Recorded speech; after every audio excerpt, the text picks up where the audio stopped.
programmes on the way here on ESPN. Tomorrow, a new Aviva Premiership Rugby Union season kicks off with the terrific doubleheader from Twickenham. London Irish versus Harlequins and champion Saracens versus London Wasps. That's from 1:15. This is the lineup darts-wise for the weekend here on ESPN. Tomorrow night from 6:45, back-to-back, the 8 matches in the round of 16 in the BDO Winmore World Masters Darts Championship. And the top 8 seeds in the tournament will make their entrance. Then on Sunday, it's another real darts fest from 3:30 in the afternoon. The 4 quarter-finals, the semi-finals and the final in the women's tournament, and then the final of the men's tournament. Tonight's results, the 8 matches that settle the line-up for the last 16 of the Masters. Martin Phillips of Wales beat Colin Fowler 3-2. Glenn Durant of Cleveland beat Craig Baxter of Scotland by 3-2. Both made progress. Also through, Ewan Hislop of Scotland beat Robert Wagner, and Christian Kist of the Netherlands beat Radek Shagansky, playing under an Irish flag, but he's Polish. Rick Hofstra was 2 sets down to Jim Vidmar of the United States, but came back to win. Stephen Bunting, something of a comfortable winner against Peter Johns of Wales. Steve Douglas beat Kevin Thomas by 3-0. And Andrew Gilding of Suffolk beat Richie Howson of Essex 3-2.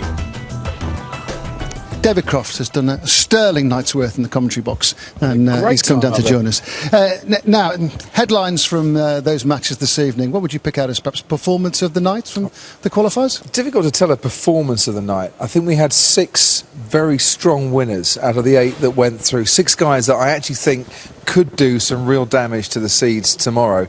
Christian Kist, was really impressed with him. I think he's on a roll this weekend. He's doing what Jan Dekker did at the Masters last year. He's won 12 games so far this weekend, and he's going to be a force to be reckoned with. Martin Phillips, I think we know Martin will give us a good game in the next round because he's been there before and he's done it, and he's bought the t-shirt and put it in his dustbin. And I think Glenn Durant as well, very much one that I'm looking forward to seeing up on that stage again. Hofstra 2 sets down, staring defeat, weathered the storm, came back to win. He did, but his opponent let him in. Now, tomorrow, against the Big 8, you're not going to get those chances. Well, you shouldn't get those chances, but darts is a funny old thing, we'll see.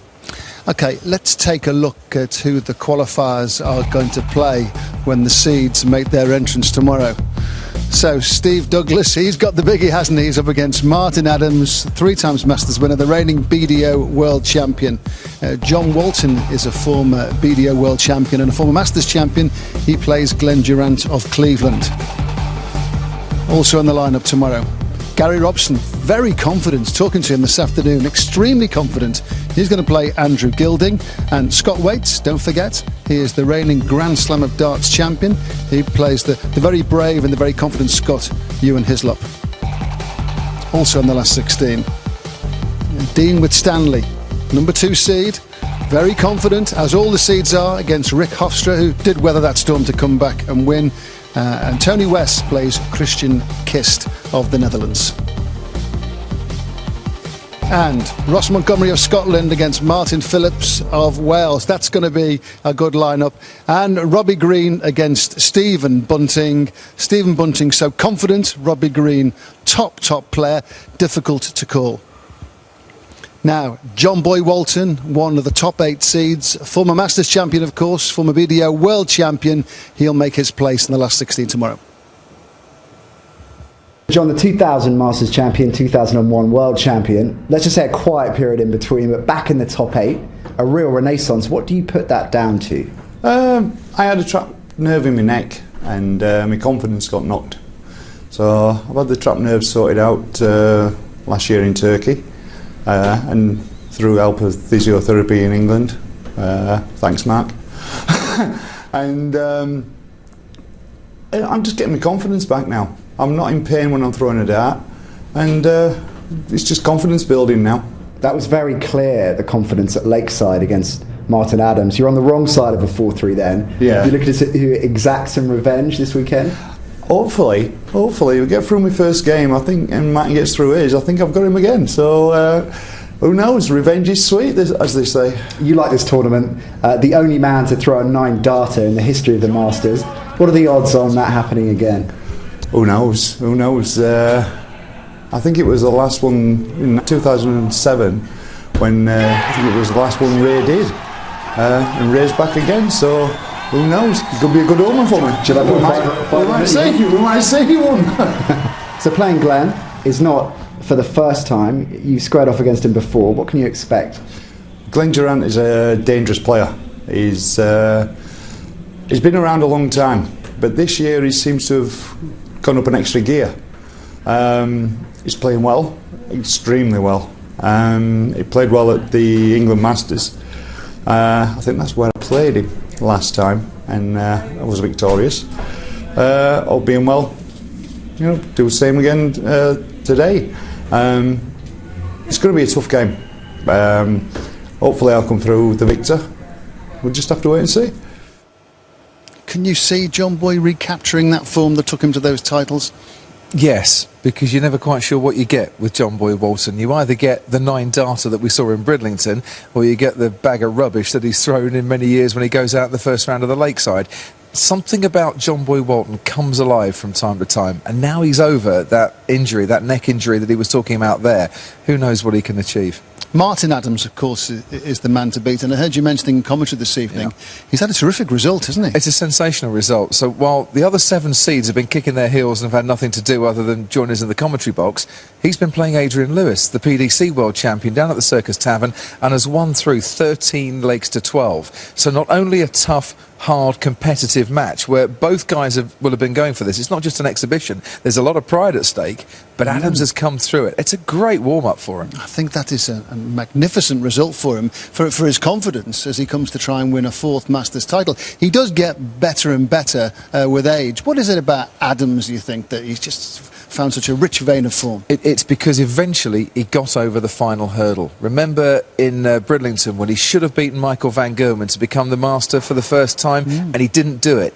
Eventually he got that Lakeside World Championship, he got his World Masters title, and when he knew inside of him just how to get over the final hurdle, the rest kind of came easy. He is the most solid, steady, high-scoring player in the BDO system. He is one of, I think, the top 5 players in the world at the moment. There's not many will give Martin Adams a beating. Could you make a case for all the seeds, though, to go really well here in Hull? I could, but I think we'll see a few of them go out, because now the guys that have been kicking their heels come up against the guys that have had some great warm-up. So Gary Robson against Andrew Gilding, that could be one there that I'm looking at thinking, if I was Gary Robson, I'd get some serious practicing, because Gilding is no mug at all. I think with Stanley, I was talking to Dean with Stanley earlier this evening about playing Wolfie Adams at the Lakeside, how you go about beating him, and you can see he's really revved up to try and have a go at him should it go that way. Yeah, he wants revenge. Martin Adams just wants to carry on. So what's the easier one to win there? I say the guy who just wants to carry on, the one who mentally up here is just ticking over, is not having to produce anything more to get that victory. Dean Winstanley's a fine player, and he'll be up there with a lot of confidence, but he knows that Martin Adams will throw everything back at him, and he knows then he's got to up his game. Can he do that under pressure? Yes, but I don't think every time. How about Ross Montgomery?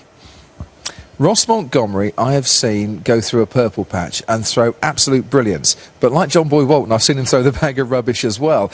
He is a better player now than when he was throwing a bag of rubbish, but I just think he's up against Martin Phillips, that tough, unknown man outside the seas that is a semi-finalist at world level. And I haven't mentioned yet Scott Waits. Don't forget, he is the reigning champion in the Grand Slam of darts. Yeah, but that's over leg play, Ray. That's not in set play. Scott Waits occasionally switches off a little bit. It's a different format up there, but he's a fine player on his day. Yeah.